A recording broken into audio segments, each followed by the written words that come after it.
maybe you've heard what I'm saying here before, but I doubt that you've heard it in such a direct way, in such a direct and easy way. Because almost all teachings, even though they may call themselves a teaching of non-duality, they talk about a personal identity that needs to be fixed. A personal identity who's in trouble. And a personal identity who's living a life of crisis and ordeal and has all these uncontrollable mechanisms going on within it. And that all of these are the pain body, or are called something like that, and they need to be quelled in order to ever have a possibility of being enlightened. Well, in the Great Freedom teaching, we don't talk about a personal identity that needs to be fixed. There's only awakened awareness inclusive of all points of view. A personal identity is equal to every other point of view. Dog, cat, muscle spasm, falling in love. They're all points of view that are equal.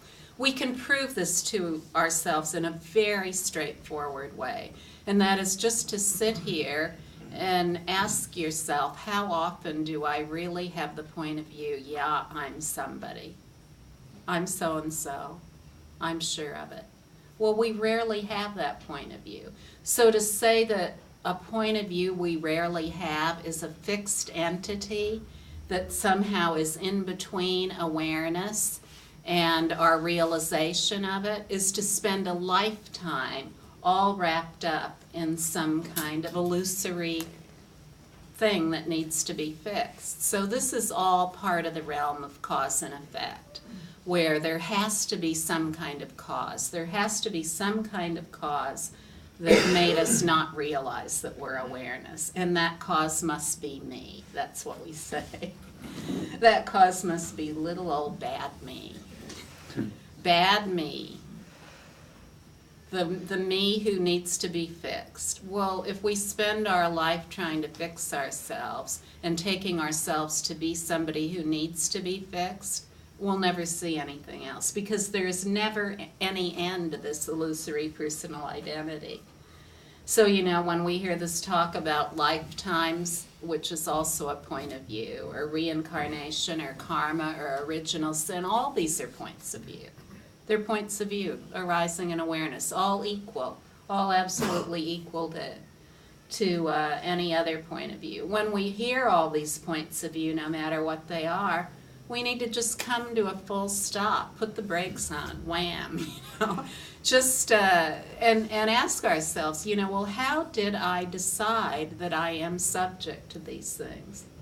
How did I decide I am subject to? How did I decide I am I, first of all, and then how did I decide that this I has all these fearful consequences called original sin if we're from the West, karma or reincarnation if we live in other parts of the world, and other things too in other cultures. How did I decide that I am these things? Well, none of us had these things as an original idea. All of these things are things we've adopted from other people. So, it is so urgently important for us to realize who we are. And by the way, it's fun too. So it's an adventure. It's a really joyful adventure. The complete enjoyment body of living life the way that we're meant to live it. The complete enjoyment. We're not meant to be racked with all these points of view all the time. We're meant to live a life of ease, of total ease, no matter what it is. So please, no matter what you've learned in your family, in your community, in the culture you live in, or in the world culture, stop, put on the brakes, and really inquire, how is it that I came to take myself to be all this?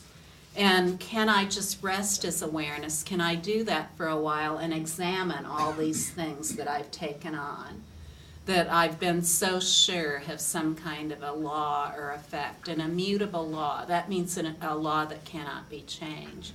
Well, all of these things they're all teachings of duality. Even if they're wearing a dress that says I'm non-dual, they are not non-dual.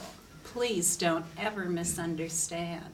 Do not ever misunderstand. These are not teachings of non-duality.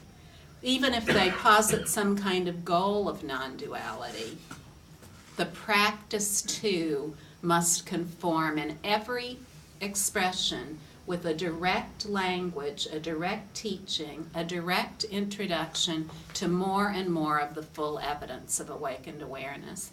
And if it doesn't, then it isn't an authentic non-dual teaching.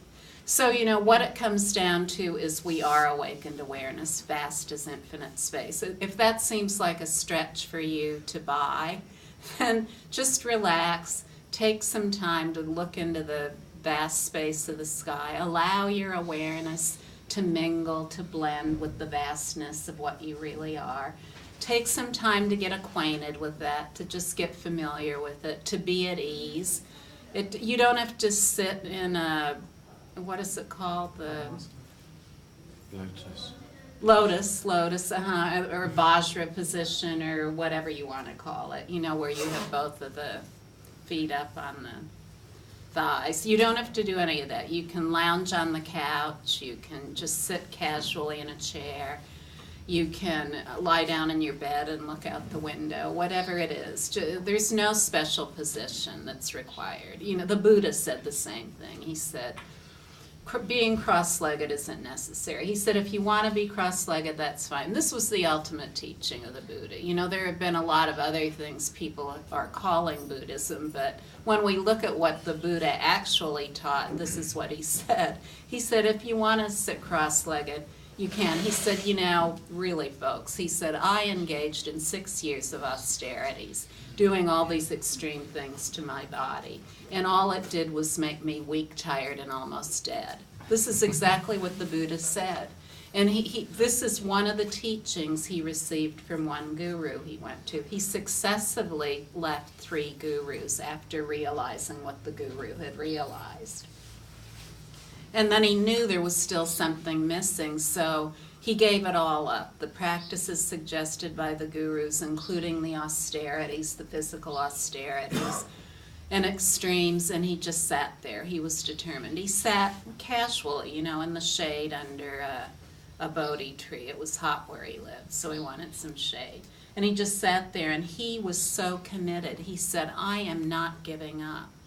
I'm not giving up. He said, I'm going to sit here until I realize enlightenment. But you know what his motivation was?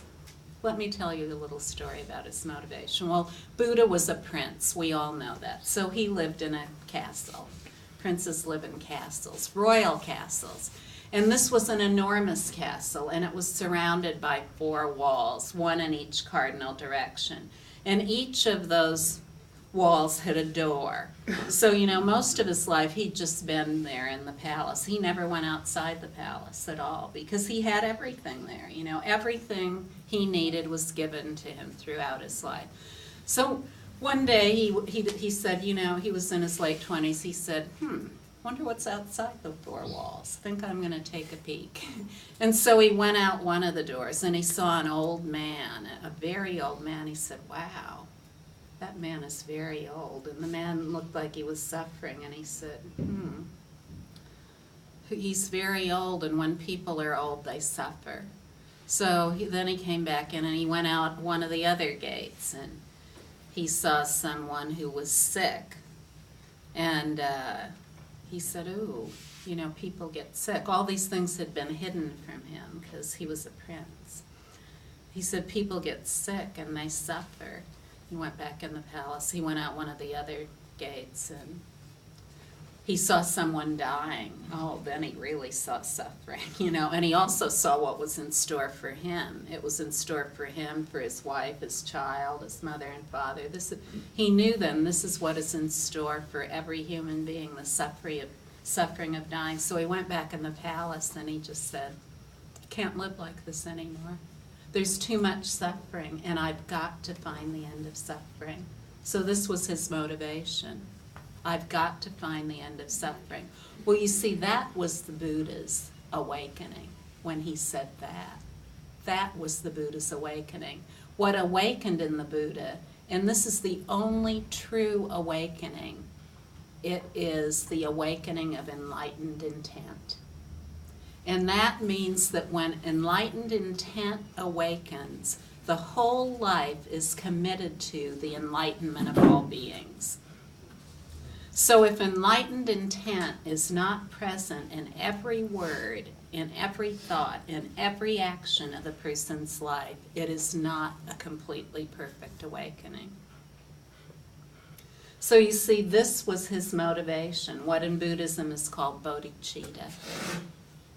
And he was determined. He would not stop. It didn't matter what any guru said or what any of the forms of his culture said, what Hinduism said, this religion he'd been part of all of his life, what the royal realm of his family life said. No matter what anyone had said, he could care less because enlightened intent had awakened in him. And enlightened intent said to the Buddha, this message is not correct. This message is not correct. This message of enlightenment is not correct. It's not correct because it doesn't produce the result of no more suffering. You see, when enlightened intent is alive, it can guarantee the end of suffering. It guarantees the end of suffering with every thought, every word of speech, and all actions completely committed to the enlightenment of all being, and nothing else is ever going on other than that. So you see, this was the Buddha's awakening, the awakening of enlightened intent. Any other kind of awakening was more of the full evidence of that. So this is very interesting, isn't it? This is very interesting because many of us today hear many ideas about awakening. 50 years ago, even 20 years ago, for us to come in touch with so much information about awakening was absolutely impossible. Absolutely impossible, let alone some of these pristine texts that have only been translated within the last few years. The texts of the direct message, the unerring message that poured directly out of enlightened intent. When a message like that is read, any other book that's ever been read about awakening pales in comparison. Any teaching ever read pales in comparison. It can't even hold up because the message pierces the heart, Every single word pierces the heart. It's unerring, it's relentless. It can never give up because it's enlightened intent, So this is very important for us to know about ourselves because every single point of view we have, it is enlightened intent. No matter what the point of view is that we have, it is enlightened intent. But first, like the Buddha, we have to be committed to ending all suffering. You see, when he said, I'm going to end all suffering, he included himself in that. It wasn't like everybody else is suffering and I'm not. He said, wow, I'm really in suffering. I'm going to get old. I'm going to get sick and I'm going to die. And I don't know how to be with that. I have no idea how to be with that. I've never learned that being a prince. Even being a prince, I don't know how to do that. So what the Buddha arrived at under the Bodhi tree was his teaching. His teaching. And his teaching is the teaching of freedom and immediate perception. This is the teaching the Buddha taught. This teaching, and many people awakened with the Buddha. People don't even know how many, but maybe thousands, maybe tens of thousands, who knows, maybe even 100,000 or more. He taught for 50 years, so that's a very long time.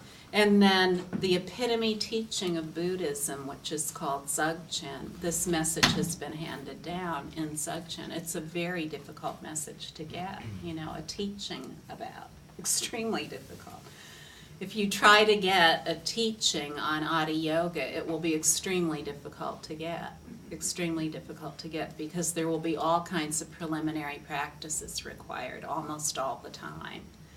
So the preliminary practices that may be important, however, are inseparable from the full evidence of awareness.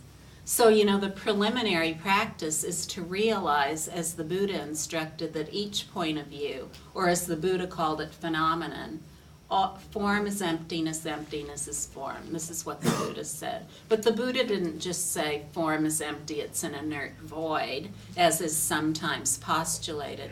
The Buddha said awareness is the natural presence of compassion and wisdom.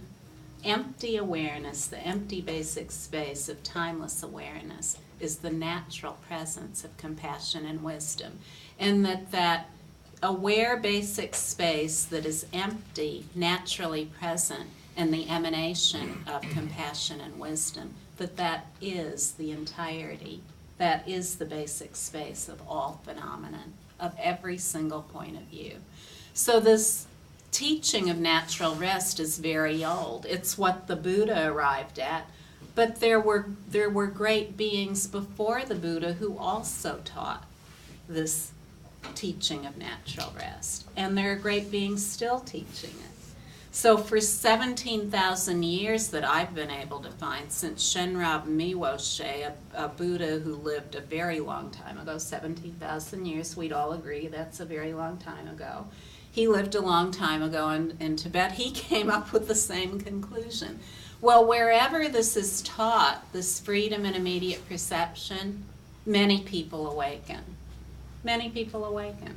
It's just like, when you want to buy a good electronic equipment, you might buy Sony.